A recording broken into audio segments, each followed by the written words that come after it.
সেহরি খাওয়ার সময় যদি ফজরের আজান দেয় সেক্ষেত্রে করণীয় কি? আজানের সাথে সাথেই সেহরি খাওয়া বন্ধ করে দিবে, অন্তত কুলি করে পানিটা খেয়ে নিবে। মোহাম্মদ আজিমউদ্দিন, মসজিদে গিয়ে যদি দেখি তারাবির নামাজ শুরু হয়ে গেছে, সেক্ষেত্রে আমি কি প্রথম সালাতুল ইশা আদায় করব নাকি তারাবির নামাজ শুরু করব? সালাতুল ইশা পড়তে হবে, তারপর তারাবি পড়বে। যেটা ছুটে যাবে নিজে নিজে পড়ে নিবে। রোজা রেখে মেসওয়াক করা যাবে কি? হ্যাঁ, রোজা রেখে মেসওয়াক করা যাবে, তবে তিতা অংশটার জন্য ভিতরে না যায় চেষ্টা করতে হবে বাইরের জন্য ফেলে দেয়, আর ভিতরে গেলেও রোজা নষ্ট হবে না। কোনো ব্যক্তি রোজা রাখা অবস্থায় যদি এক ওয়াক্ত নামাজও না আদায় করে সেক্ষেত্রে রোজার কোনো সমস্যা হবে কি? কোনো ব্যক্তি যদি রোজা রাখে কিন্তু ফরজ নামাজ আদায় না করে, তার রোজা আদা হবে কিন্তু তার রোজা কবুল হবে না। আদা হওয়া এক জিনিস, কবুল হওয়া এক জিনিস। আদা হওয়ার মানে কাল কিয়ামতে আল্লাহ তাআলা রোজা না রাখার জন্য তাকে গুনাহ দিবেন না, শাস্তি দিবেন না, কিন্তু রোজা কবুল হলে যে ফজিলত সেটাও সে পাবে না। কারণ রাসূল কারীম সাল্লাল্লাহু আলাইহি ওয়াসাল্লামের হাদিস আছে, রাসূলুল্লাহ সাল্লাল্লাহু আলাইহি ওয়াসাল্লাম ইরশাদ করেছেন, যে ব্যক্তি রোজা রাখলো কিন্তু ওয়ালাম ইয়াদা কাওলা যুর, মিথ্যা কথা ছাড়লো না, কিবর শেখায়ত ছাড়লো না, তো ফালাইসা লিল্লাহি হাজাতুন আইয়াদা শারাবাহু ওয়া তাআমাহু, তাহলে আল্লাহ রাব্বুল আলামিনের এতে কিছু আসে যায় না যে সে পানাহারকে বর্জন করছে বা রোজা রেখেছে, এতে আল্লাহর কিছু আসে যায় না। তো সে যে ভাই রোজা রাখলেন কিন্তু এক ওয়াক্ত নামাজ পড়লেন না, তিনি তো বড় দরজার ফাসিক, তো তার রোজাটা আদায় হয়ে যাবে কিন্তু রোজার ফজিলত থেকে সে বঞ্চিত হবে। নূর ইসলাম, রোজা রেখে ব্রাশ করার মাসালা কি? হ্যাঁ, রোজা রেখে ব্রাশ করা যাবে এবং ফাতোয়ার কিতাবে এসছে মাজনও ব্যবহার করা যাবে। তবে বর্তমানে যে পেস্ট ব্যবহার করা হয়, আমি বলবো দুই কারণে এটা ছাড়া খালি ব্রাশ করুক। কারণ পেস্ট ব্যবহার করলে স্বাভাবিক মাজনে যে স্বাদ তার চেয়ে অনেক বেশি জাওক স্বাদ পেস্টের মধ্যে, পিপারমেন্টের একটা স্বাদ, মিষ্টতার একটা স্বাদ। পেস্ট দিয়ে ব্রাশ করলেও রোজা ভাঙবে না, মাকরু হবে, হালকা হবে রোজা। আর কিন্তু আমাদের উচিত নয় পেস্ট ব্যবহার করে রোজাটাকে হালকা করা। সর্বোত্তম হচ্ছে মেসওয়াক ব্যবহার করা।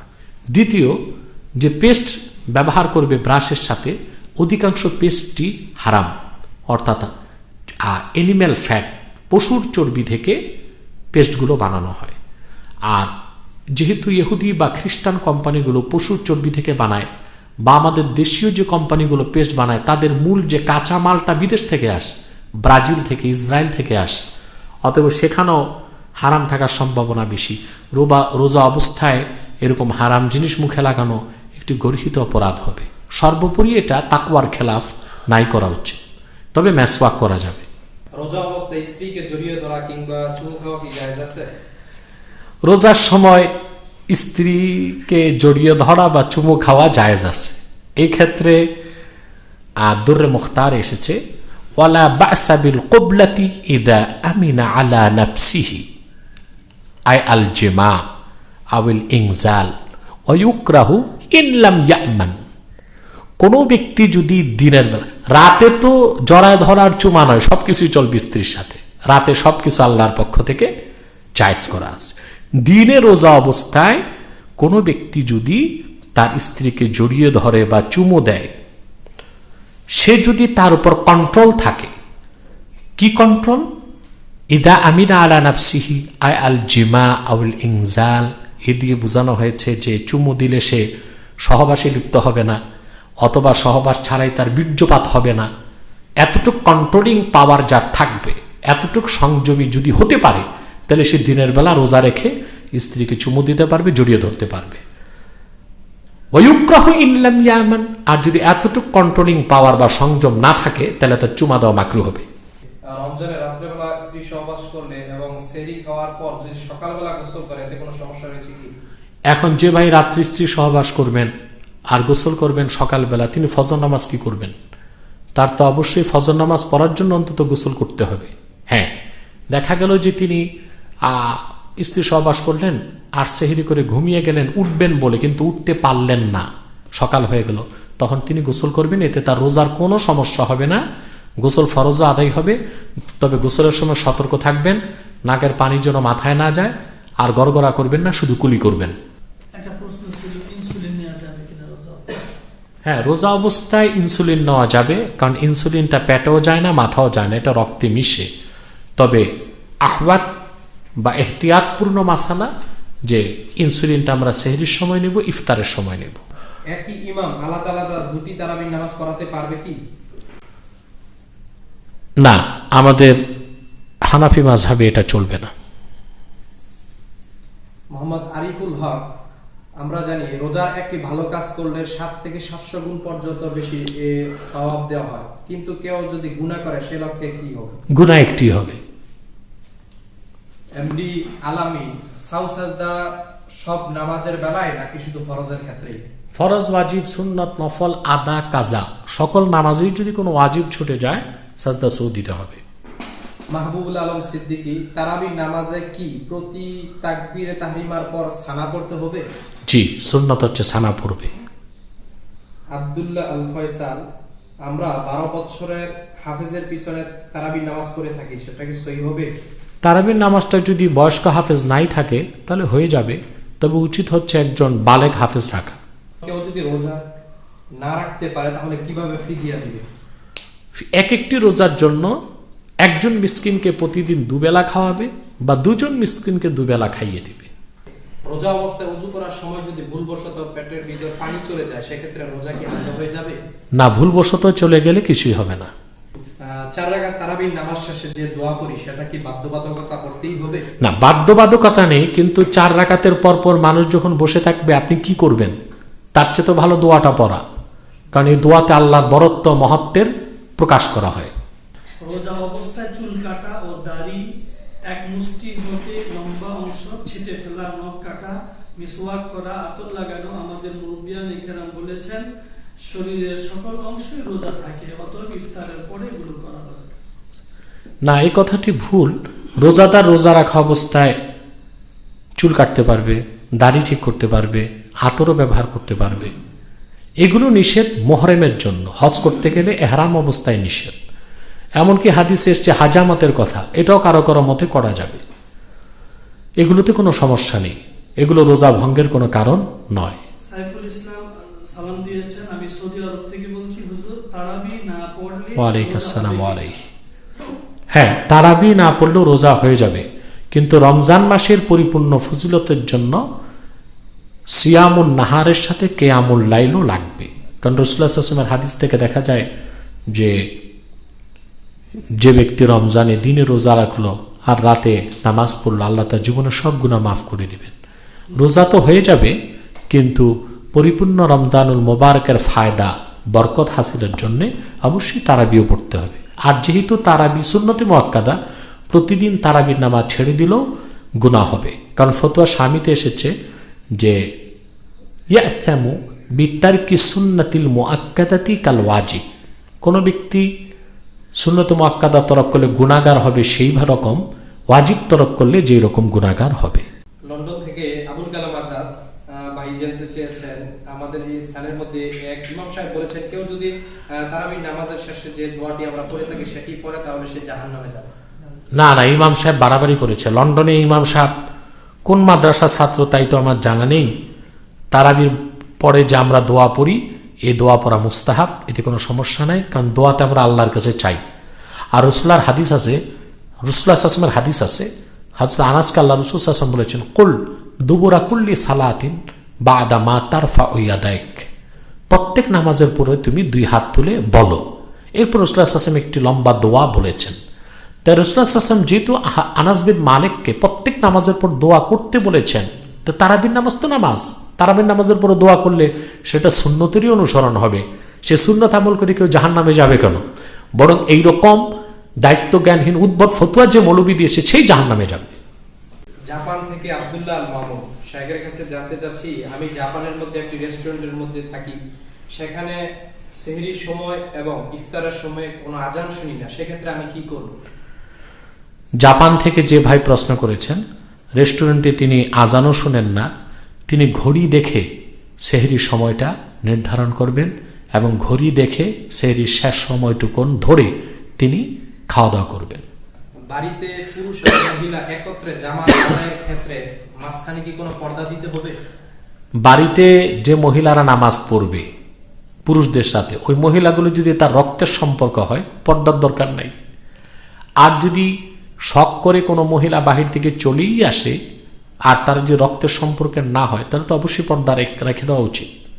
পরবর্তী প্রশ্নটি করেছেন ভারত থেকে মোহাম্মদ আহমদ আলী সাহেবের কাছে জানতে চাচ্ছি, কেউ যদি নাপাক অবস্থায় সেহরি করে এবং পরবর্তী সকালবেলা গোসল করে নেয়, তাতে কি রোজার কোনো সমস্যা হবে? না, রোজার কোনো সমস্যা হবে না, বরং গোসল করার সময় সে কুলি করবে, নাকে পানি আস্তে টানবে যেন মাথায় না যায়, আর কুলি এইভাবে করবে যেন পেটে পানি না যায়, আর বাকি শরীর ধুয়ে ফেলবে। মোহাম্মদ মহিউদ্দিন চৌধুরী চট্টগ্রাম থেকে শাইখের কাছে জানতে চাচ্ছি, মহিলারা কি মসজিদে গিয়ে তারাবির নামাজ আদায় করতে পারবে? না, রাসূল করিম সাল্লাল্লাহু আলাইহি ওয়াসাল্লামের সহিহ হাদিস থেকে সাব্যস্ত, আম্মা জান আয়েশা রাদিয়াল্লাহু তাআলা আনহা থেকে বর্ণিত হাদিস, যা আবু দাউদে এসেছে, তিরমিজিতে আসছে, আর অসংখ্য হাদিসের কিতাবে এসছে, আল্লাহ রাসূল সাল্লাল্লাহু আলাইহি ওয়াসাল্লাম মহিলাদের মসজিদে যাওয়াকে অপছন্দ করতেন, কিন্তু সরাসরি নিষেধ করতেন না, এই জন্যে যেন আল্লাহ রাসূল সাল্লাল্লাহু আলাইহি ওয়াসাল্লামের কাছ থেকে সরাসরি এলেম শিক্ষার সৌভাগ্য থেকে তারা বঞ্চিত না হয়। কিন্তু আল্লাহ রাসূল সাল্লাল্লাহু আলাইহি ওয়াসাল্লাম এটাই চাইতেন মহিলারা ঘরে নামাজ পড়ুক। পরবর্তীতে হযরত ওমর রাদিয়াল্লাহু তাআলা আনহুর জমানায় তিনি মহিলাদের মসজিদে নববীতে আসাকে প্রথমে নিরুৎসাহিত করেছেন, পরে সরাসরি নিষেধ করে দিয়েছেন। মহিলারা কোনো জামাতে মসজিদে যেতে পারবে না, বরং এই ক্ষেত্রে হানাফিদের ফাতাওয়া, যা জাওহারাতুন নাইয়ারাতে এসছে, খুরুজুল মারআ লিহুদুরিল জামাআতি মাকরুহ, মহিলাদের জামাতে অংশগ্রহণ করার জন্য মসজিদের উদ্দেশ্যে বের হওয়াটাই মাকরু। আর এখানে মাকরু মানে মাকরু তাহরিমি। তারাবির নামাজ একই নিয়তে 4 রাকাত পড়তে পারবো কি? না, 4 রাকাত পড়বে না, 2 রাকাত করেই পড়বে, শফআন শফআ। পরবর্তী প্রশ্নটি আজমেরি দরবার শরীফ থেকে শাইখের কাছে জানতে চাচ্ছি, তারাবির নামাজে একামত দেওয়া যাবে কি? না, তারাবির নামাজে একামতের কোনো বিধান নেই, এটা সুন্নতের খেলাফ হবে।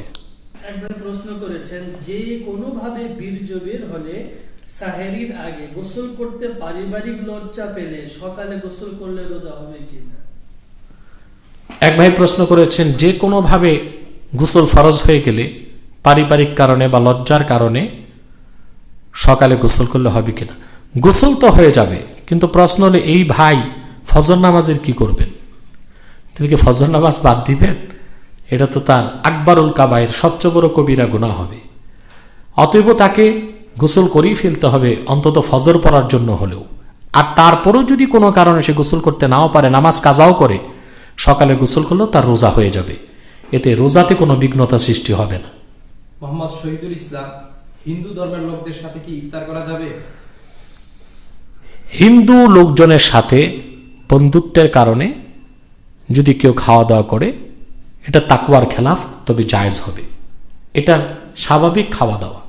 কিন্তু ইফতার হলো একটি ইবাদত, এই ইবাদতের মতো মহান কাজে কোনো মুশরিক বা হিন্দুকে সাথে নেওয়া একটা গর্হিত অপরাধ হবে, উচিত হবে না।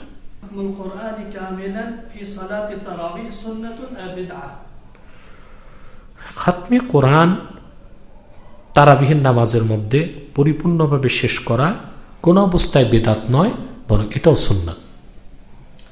নুসরাত স্বপন, হুজুর মহিলারা সালাতে জোরে সূরা পড়তে পারবে? না, মহিলারা নামাজে, জিকির ফিকির কোনো ইবাদতে তাদের কণ্ঠকে বড় করতে পারবে না, কারণ হেদায়েত সরা এনায়েতে এসেছে যে সাউতুল আওরাতে আওরাতুন, মহিলাদের কণ্ঠটাও পর্দা।